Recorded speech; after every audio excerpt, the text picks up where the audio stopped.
Hey guys, it's Rachel from the Littering Lamb, and today I have my reading rush video. I just decided to film this live because it's easier with the construction going on in the house. And also I might get interrupted because one of the people is just doing a walkthrough and they might just yell for when they're leaving because I'm the only one here. So, anywho, if I do get interrupted, I'll just have to pause the video for a second, which means that I'll just be putting my phone down. But I was going to film this like a nice sit down video even though it was live, but when nobody's home, I had to really shower, read one bathroom, getting a second one put in, and film. So do everything that I need quiet for or need to use a room that's in high demand. So that is why I'm not filming in front of you. So number one for the challenges. So the reading rush, just give some background detail, takes place from the 20th to the 26th, which is perfect because my birthday is the 27th, and usually it hits on my birthday, and I lose that day I don't read very much, or the day after as much. So it works out perfect. It's a week before. And it's created by Ariel Bissett and Raylene from Padfoots and Prongs 07.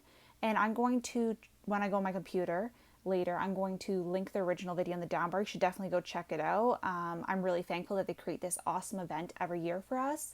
And they also have challenges on Instagram and YouTube. And besides that, they do have reading challenges, which are what I take part in. Also, if you guys want to see, I'm going to potentially post daily updates, if not daily, every other day updates. I'll make them under 5 minutes, so they're very short that you can just see what I'm currently reading. I'm going to try to aim for 3 minutes, but knowing me when I ramble on, Lord knows. Next week, my goal for the reading rush, usually I read in the afternoon for 2 hours and the evening for an hour and a half.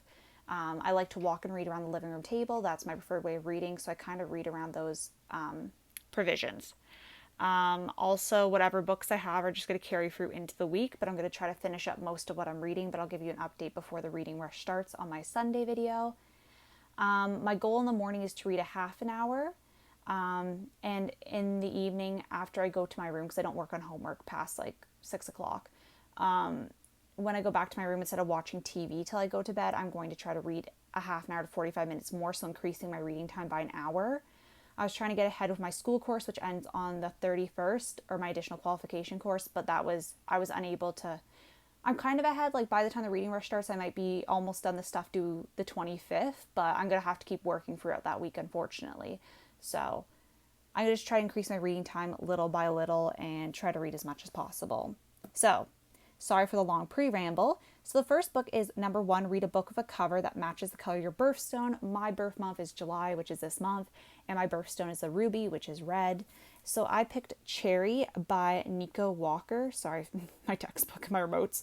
And I'm really excited to get to this one. I actually bought it earlier in the school year just because there was a chapters location that was closing. It was moving up across the road where I went to school, and yeah, it's basically about this man who returns from the Marines, and he kind of gets hooked on drugs, I believe, and it's his life kind of goes in a spiral, and it's a true story, so it's based on this man's life as far as I believe that's, I don't know why I keep my words keep jumbling out. But yes, so I'm excited to get to that one, and it doesn't seem too bad of a book. It's pretty evenly spaced, so it's not super dense, which is what I was kind of looking for as much as possible. The next book is read a book that starts the word the. So I picked The Singles Game by Lauren Weisberger, which is her only book that I own that I have not read, and one that I've wanted to get to for a while. And this book is, yet again, not one too packed, but I really like her writing, and it's a standalone. It sounds really good. I'm not really going to get into the descriptions too much here, but I think on the days where I'm reading them, I'll give you a bit of a description. 3, read a book that inspired a movie you've already seen. So if you've watched my channel for a while, you know that I'll read a book intending to watch the adaptation and never get to it. Because then I have the thing where it's the book's going to be the same or the movie's going to be the same as a book, and then if the movie's different than the book, I get pissed off. So there's no winning with me. So I rarely get to that, and usually I don't. If I watch a movie and I don't intend to read the book, I don't own it. Or if I do intend to read the book, I usually watch it before the movie. So the only thing that's different is if it's a script book. But I don't have any movies, but I kind of. I'll get to my choice. So my choice is Sex and the City by Candace Bushnell. And I'm on the 4th season of the TV show. I need to get back into it. And they do have movies, so I'm kind of counting that even though I haven't seen the movies in the series. And this book is also going to count for number 7 challenge. Read a book that number 6, read a book in a genre that you've always wanted to read more of. And this is kind of like a vignette type of book. Like it's like short little vignettes if I'm correct in that assumption. And I decided to use it for 2 challenges. And it'll get me back into maybe the TV show once I finish what I'm currently watching. Number 4 is read the first book you touch. So I got 2 packages in the mail from Book Depository. And this was the first book that I touched, which is Mr. Salary by Sally Rooney. And this is a short story. Very tiny book. Very big font. So this one I'll be for sure able to get through. I'm looking really forward to reading that because I love normal people. So I wanted to read more of her books. There's number 5, read a book completely outside of your house. As I've said before, I like reading around the living room table. There's not really anywhere outside that I can read for a long period of time. Like the backyard is kind of my brother's haven. And it's hard to even get back in there to swim. And there's no shade on the front porch. So like, I'm going to kind of skip that challenge. I might read a little bit and walk outside because I like doing that. But when it's really hot, like I don't want my hands getting all sweaty over books. So not sweaty, but you know, like if you're gripping a book and it's hot, like your hands are going to have moisture. We'll see about that challenge. And then number 7 is read a book that takes place on a different continent than where you live. And basically, this book takes place in Athens, which is in Greece, which is in Europe.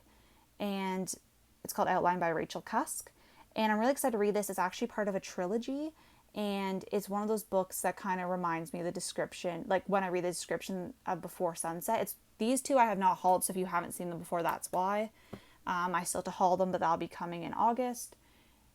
And besides that, the only other thing that I could potentially be reading is this Twin Peaks book I'm reading. That's the one that came out right before the revival. I'm currently watching the revival, and I might not be finished that before Monday, so I'm going to still be reading that.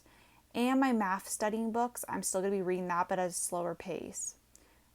My last thought is this textbook I'm reading. Let's get her out here. Special Education Ontario Schools. I'm not reading the whole thing, but it is read like my birthstone. So I think I should have a chapter or 2 I have to read next week in this. It was actually a textbook I used in my school courses. So using it for this additional qualification is great.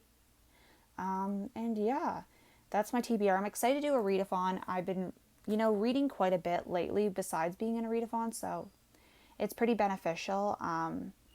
And I just love the community and seeing what everybody's reading. It really inspires me to read more. I've already passed my book challenge for the year, so I'm not really in a rush to bulk up on books, so it's kind of like less pressures on me. And now that the challenge not to read 7 books is out of the way, like I didn't think that was going to be possible with the schoolwork I have to do, and I want to still have a social life as much as I can during COVID, like talking on the phone and stuff like that, and distance walking and, But yeah, I'm really excited to get to these books. I hate when I put a TBR out because I almost just want to dive into everything right away. Yeah, let me know if you guys are doing the reading rush. If your TBRs, you want to show them off, definitely link down in the link below. If they're on Instagram or YouTube, any platform works for me. And I'll see you guys later. Bye.